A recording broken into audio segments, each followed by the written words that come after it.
speak a little bit on your film and behind it, and take questions from the audience. Okay. First of all, thank you so much for being here. Really appreciate it. I think is Kim here? Come on up. Kim Hill, one of our cast members, is here. And Rose, yes.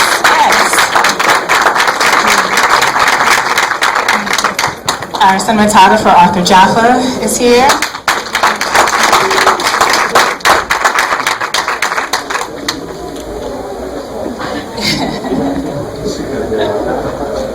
So, I guess we'll just open it up for questions. Doesn't our director look fly today? Do we have any questions for the director?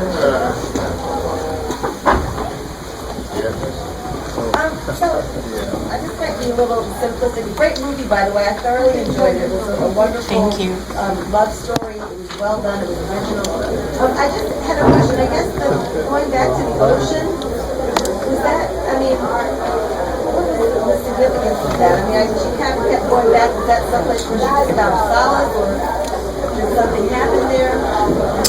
That is a good question. You're the first person to ask me that in 3 screenings, and I was like, no one's asked me about that. That's weird. That's cool.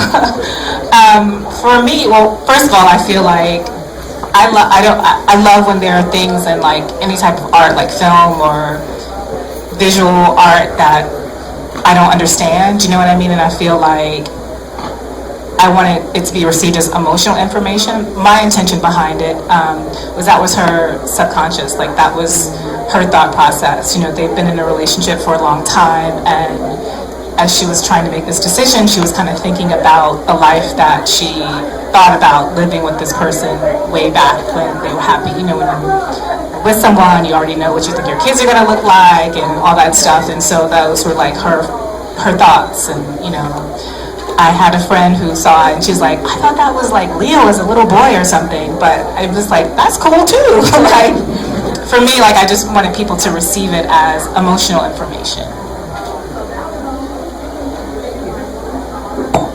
Yes, the blue shirt. So the title, can you kind of explain what the title is in the morning? Sure. It's funny. The title I had before I even wrote the film. A friend of mine, this is like while I was shooting my second short, sent me a text, and we were just like going back and forth about it. And it was like, okay, sleep well, beloved, see you in the morning. And it was something just kind of like simple about it that just always stuck with me.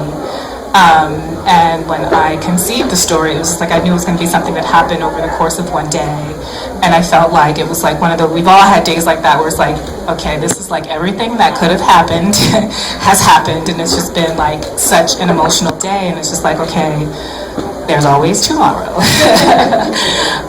So I just wanted something, you know, I love simple and beautiful titles like In the Mood for Love, and you know what I mean? I just wanted something that was like simple, that people could kind of like see a film and then attach all the other stuff to it. Yes. Without a doubt, that was the best, most genuine relationship film I've ever seen in my entire life. Bless your heart. My cousin is Pamela Morgan. She helped feed y'all.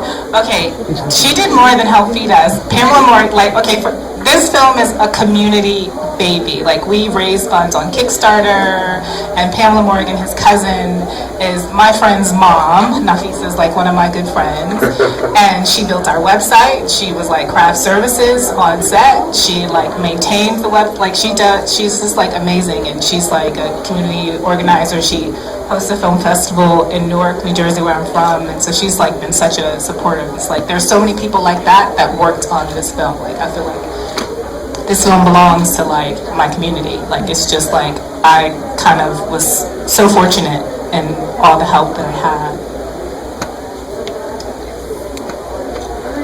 My question is that how come you like the ending of the affair when you're not ending the affair? Why did it go so long? Why did it stretch so long?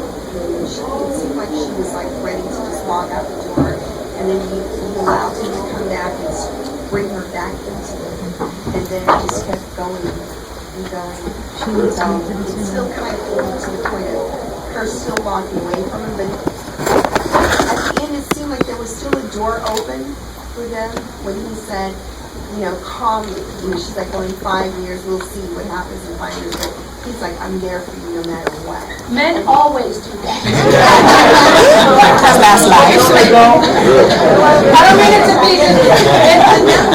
No, I'm there was a little word that still was open when she waited for him there, when she sat in that window sill. It seemed like she was still there. Well, I mean, I know that I'm not alone in this. I'm sure that many women, it's just like, you know, intelligently and you need to end a relationship with someone, but emotionally you might not be ready to do it, but you have to, you know, you have to do it. So I feel like that's real life, you know what I mean? It's just like, I think most people, when they end relationships that are unhealthy, there's still a part of them that still longs for whatever it was that they loved about that person to begin with, whether or not it was healthy. And so I feel like there's always a sense of vulnerability, you know what I mean? And I felt like that was important. It's not just like, you know, that's what life is. It's like we're conflicted, you know what I mean? It's just like, that's, I feel like that is true to the way most people experience relationships. I think too, when I read the script, and let's also applaud Nefertiti, she wrote this film. She wrote every single. This is a huge feat. But I feel like her character was waiting for some accountability from him. She was kind of, you know what I mean, needing, figuratively and literally, him to stand up and take some responsibility for how she was affected in this. And it took her a long time. She tried at the cafe to get an apology, to get him to say he loved her, you know, and I've been the wife. That's another movie. Okay. So it actually gave me a little bit of empathy for that woman.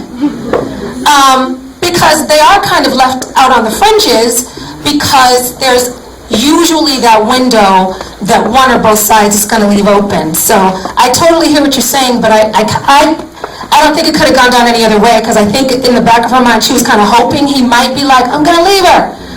But she was really there for some kind of accountability, to kind of be seen, because she felt invisible and experiencing all that pain and turmoil. That's kind of a typical argument. You know, she needs to have accountability over. Oh, trust, no question. So, But the pot was calling the kettle black that whole time. So yeah. she was in it. She knew the deal. And Look what's happening. This is so, but it's so true. Yeah, but I want to say that you're exactly right, and that's one of the things I was thinking about when I was writing it. Nobody's right, nobody's wrong. There's no good guy, there's no bad guy. We all play a part. I have another question. Yes, sir, yes, brother. We have to make this, excuse me. We're going to have to make this the last question, because we have to get ready for the next one. But I love, yeah, I love it. Stylistically, I noticed your transitions were abrupt. There are no dissolves or anything like that. Just the choice. Why? Yeah, you know, I felt there was a lot of intensity in the scenes, and I felt like those chyrons are just there to kind of bookend things, you know what I mean? I felt there was one point in time where there was a cut that there was like a lot of fading and dissolving. It just didn't really work emotionally for it. It's just like, we just needed to have these things that were punctuated, and so that's why I made that choice. Okay, we want to thank everyone. I'd like to thank Thank you guys so much. Thank you so much. Please remember to vote. Tens, please, Facebook, Twitter, Nefertite Nguvu, follow her in this whole process. Thank you, Nef.